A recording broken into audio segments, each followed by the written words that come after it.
Good morning, Rahul. First of all, thank you for your ideas. They were truly thought-provoking.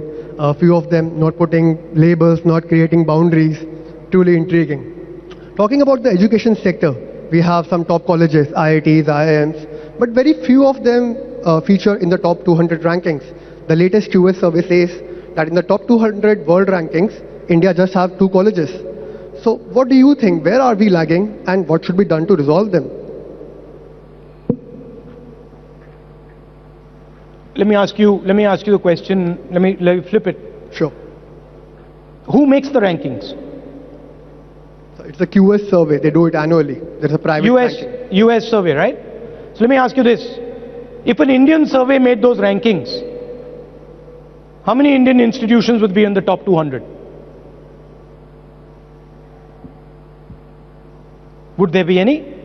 Certainly if Indians made those rankings, IITs would be in the top 200.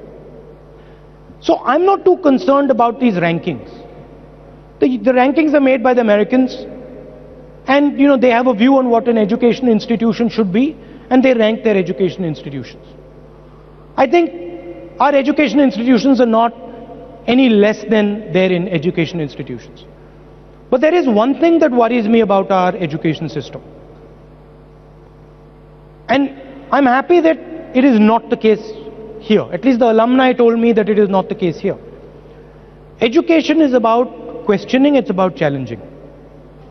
And in many of our schools and colleges, we don't allow our students to challenge and question.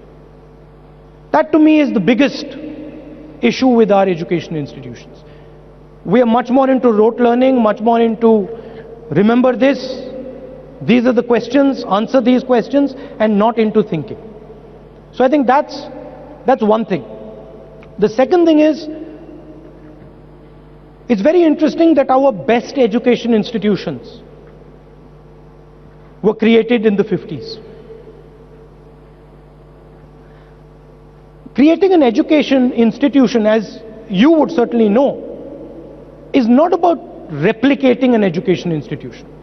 You can't say here that, okay, now I'm going to create a new college like this and just exactly copy it and make it there. It has a DNA, it has a heart, it has a nervous system, and that grows evolutionarily.